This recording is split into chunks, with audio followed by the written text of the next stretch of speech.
আসেন তো ওনাকে কি আমি রসগোল্লা খাওয়াবো নাকি?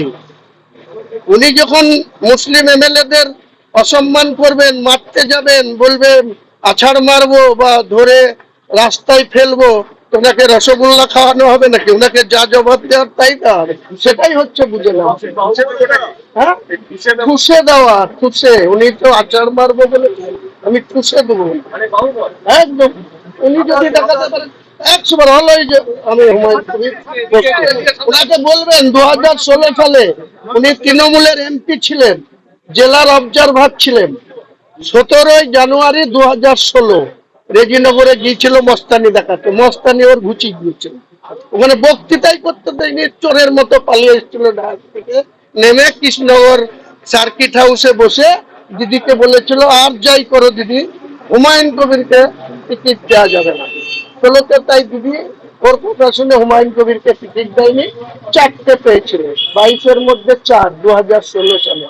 আর 21-এ হুমায়ুন কবিরকে আবার টিকিট দিয়েছে, 22-এর মধ্যে 20। এটাই হচ্ছে হুমায়ুন কবির, এটাই হুমায়ুন কবির। কাজে শুভেন্দু অধিকারীর ওই ভয় দেখানোতে, চমকানো ধমকানোতে হুমায়ুন কবিরের মতো লোক কোনোদিন ভয় পাবে না।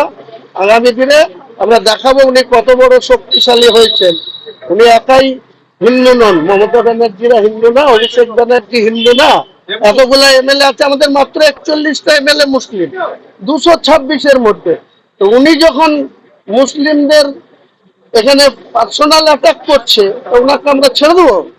উনিও কত বড় হিন্দু, আর ওনার পিছনে কটা এমএলএ ওনার হয়ে আমাদের সঙ্গে লড়তে পারে সেটা দেখা যাবে। এবারে তো বিধানসভায় আইএমআইএমও লড়তে চলেছে, 40% মুসলিম রয়েছে জনসংখ্যায়, তারা আশাবাদী যে তারা জিতবে। মুসলিম ভোটে কি শাসক এবার টানাটানি করলো, ভাগ বসলো? দেখুন, আইএমএম অন্য রাজ্যে আছে, এই রাজ্যে তারা কখনো কখনো অনেক কথা বলে। 2021-এর আগেও অনেক গল্প শুনেছিলাম। এখন যখন 26-এ ভোট আসবে, আমরা এইটুকু বলতে পারি যে মুসলিম ভোট আমাদের তৃণমূল কংগ্রেসে মমতা বন্দ্যোপাধ্যায়ের নেতৃত্বে 80% মুসলিম যারা ভোট দিতে যায়, সেই ভোটাররা এক কথায় মমতা বন্দ্যোপাধ্যায়ের প্রতি তাদের আস্থা ভরসা ছিল, আছে, আগামী দিনেও থাকবে। যত শুভেন্দু অধিকারী এরকম মুসলিম সম্প্রদায়কে আক্রমণ করবে, তত মমতা বন্দ্যোপাধ্যায়ের প্রতি আরো সমর্থন সুদৃঢ় হবে, শক্তিশালী হবে। তৃণমূল কংগ্রেসের মুসলিম ভোটের আরো বেশি ভোট ব্যাংক বাড়বে। যাদবপুর বিশ্ববিদ্যালয়ের ক্যাম্পাসে লেখা হচ্ছে আজাদ কাশ্মীর।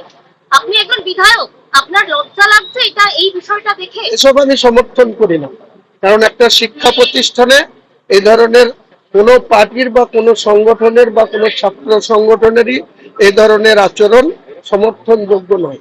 তারা বলছে রাম মন্দির ভাঙার কথা, এই বিতর্কিত পোস্টারে পাওয়া গিয়েছে। কি বলছেন? রাম মন্দির ভাঙার কথা বলছে। রাম মন্দির তো ভেঙে দিয়েছে 1992 সালের 6 ডিসেম্বর, আবার কোথায় রাম মন্দির ভাঙবে? যাদবপুর থেকে রাম মন্দির ভাঙার কথা বলা হচ্ছে। রাম মন্দির কোথায় আর যাদবপুর কোথায়? যাদবপুরের কে বলেছে এটা? যাদবপুরে পোস্টার পাওয়া গিয়েছে। পোস্টারের কথা ছাড়েন, কেউ এইখানে প্ররোচনামূলক তাকে রাত্রের অন্ধকারে পোস্টার দিচ্ছে, তাদের কথার গুরুত্ব আপনারাও দিয়েন না, আমরাও দিচ্ছি।